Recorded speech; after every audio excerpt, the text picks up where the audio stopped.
Hello दोस्तों, rail कारवां channel में आप लोगों का बहुत बहुत स्वागत है। दोस्तों, हम सभी ने भारतीय रेलवे के अलग अलग ट्रेनों से सफ़र ज़रूर किया होगा, जिसमें से कुछ ट्रेनें काफ़ी पॉपुलर होती हैं तो कुछ ट्रेनें काफ़ी लेट भी होती हैं। तो आज के इस वीडियो में हम ऐसे ट्रेन के बारे में बात करेंगे जो भारतीय रेलवे के इतिहास में लेट होने के मामले में सबसे बदनाम ट्रेन है और साथ ही काफ़ी पॉपुलर ट्रेन भी रही थी। तो इस वीडियो के अंत तक बने रहिए और वीडियो शुरू करने से पहले जल्दी से इस वीडियो को लाइक कर दीजिए और सब्सक्राइब बटन पर क्लिक करके बेल आइकन को भी प्रेस कर दीजिए। तो चलिए आज का रेल कारवां शुरू करते हैं। 1932 में इस ट्रेन पर एक फिल्म बनी थी और एक गाने में इसकी सुपर फास्ट स्पीड का वर्णन किया गया था। इस ट्रेन का नाम तूफान एक्सप्रेस है। यह बहुत पुरानी ट्रेन है, करीब 90 साल पुरानी। उद्यान आभा तूफान एक्सप्रेस के अनुसार पहली सेवा 1930 में आई थी। हो सकता है कि उस समय ट्रेन अपने शुरुआती बिंदु से अंत बिंदु तक जाने के लिए थी। बाद में स्थिति बदल गई थी। मैं करीब 35 साल से इस ट्रेन को देख रहा हूँ और काफ़ी साल पहले जब मैं ट्रेन के रूट पर ठहरा करता था तो इसका इस्तेमाल करता था। ट्रेन नई दिल्ली तक चल रही थी और बाद में इसे श्री गंगानगर तक बढ़ाया गया। इसके अलावा अगर आप ध्यान से देखें तो ट्रेन लंबे रूट लेती है। उदाहरण के लिए जबकि सभी कानपुर दिल्ली ट्रेनें अलीगढ़ से होकर जाती हैं, यह ट्रेन टुंडाला से आगरा की ओर मुड़ती है। इस ट्रेन को पैसेंजर ट्रेन नहीं कहा जाता है क्योंकि यह हर स्टेशन पर नहीं रुकती है। हालांकि यह दिन के समय में चलते समय वैकल्पिक स्टेशनों मतलब किसी भी महत्वपूर्ण छोटे शहर पर रुकती है और रात में दौड़ते समय तेज गति पकड़ लेती है। इतने सारे लोग इस ट्रेन का उपयोग दैनिक यात्रा के लिए MST मतलब मासिक टिकट का उपयोग करके अपने दिन नौकरी के लिए शहर के पास जा रहे होते हैं। ज़मीनी स्तर की बात यह है कि यह ट्रेन हावड़ा से श्री गंगानगर जाने के लिए नहीं है। कुछ लोग अभी भी पैसे बचाने के लिए लंबी दूरी के लिए तय करते हैं, लेकिन यह ट्रेन मार्ग में कई जेबों में स्थानीय यात्रियों की सेवा करती है। मुझे कुछ और जोड़ने दें कि कैसे यह ट्रेन आधिकारिक तौर पर न्यूनतम 80 के दशक में यात्रियों की ट्रेन बन गई।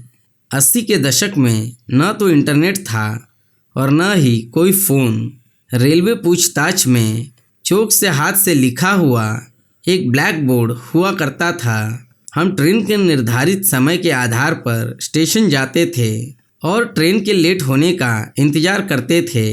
हम कानपुर और इटावा के बीच में एक कस्बे में रहते थे। कई बार ऐसा हुआ कि हमने बॉर्डर पर ट्रेन की स्थिति दिखाते हुए तूफान एक्सप्रेस की 2 प्रविष्टियां देखीं। दोनों कह रही थी कि ट्रेन बहुत देर हो चुकी है, लेकिन प्लेटफॉर्म पर हमने सुना कि तूफान आ रहा है।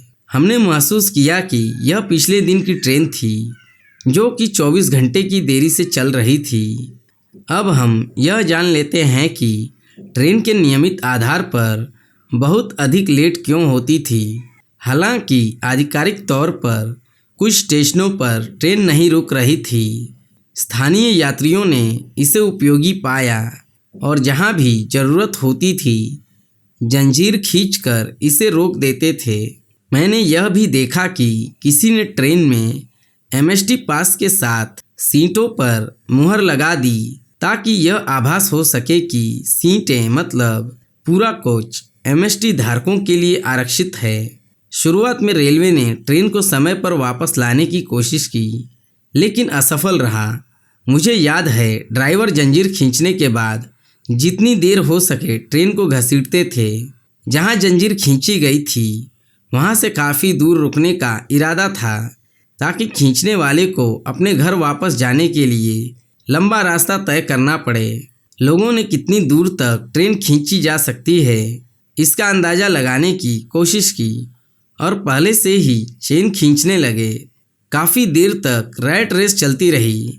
ट्रेन कहाँ रुकेगी किसी का अंदाज़ा नहीं था। फिर कुछ लोग ट्रेन को रोकने के लिए एयर ब्रेक सिस्टम के होज पाइप को डिस्कनेक्ट करने की प्रक्रिया का पता लगाते हैं। कुछ ने डिब्बों के बीच जाने मतलब जब ट्रेन चल रही हो और पाइप काटने की विशेषज्ञता हासिल कर ली। कम से कम एक व्यक्ति उस उपकरण को ले जाता या व्यवस्थित करता था जो ऐसा करने में मदद करता था। आमतौर पर बुजुर्ग व्यक्ति की लकड़ी की छड़ी काम करती थी। अब इसके समाधान के बारे में जानेंगे। लंबे समय तक देरी को ठीक करने में रेलवे विफल होने के बाद उन्होंने समय सारणी तय की और वास्तविक चलने का समय निर्धारित समय बन गया। ट्रेन एक ही समय पर एक स्टेशन पर पहुंचती है, लेकिन इसे देरी के बजाय समय पर माना जाता है। इससे यात्रियों को संतुष्टि मिली और ट्रेन को बेतरतीब जगहों पर रोकने की कोशिश करने के बजाय उनके पास उचित स्टॉप थे। बाद में जब भारतीय रेलवे द्वारा पेंट्री आदि की शुरुआत की गई तो इस ट्रेन को पेंट्री कार और अन्य शानदार सुविधाएं नहीं मिली, क्योंकि ट्रेन का उद्देश्य लंबी दूरी की यात्रा के बजाय स्थानीय आवागमन था और है। आज के इस वीडियो में बताई गई जानकारी एक रेलवे सहकर्मी के अनुभव के आधार पर बताई गई है।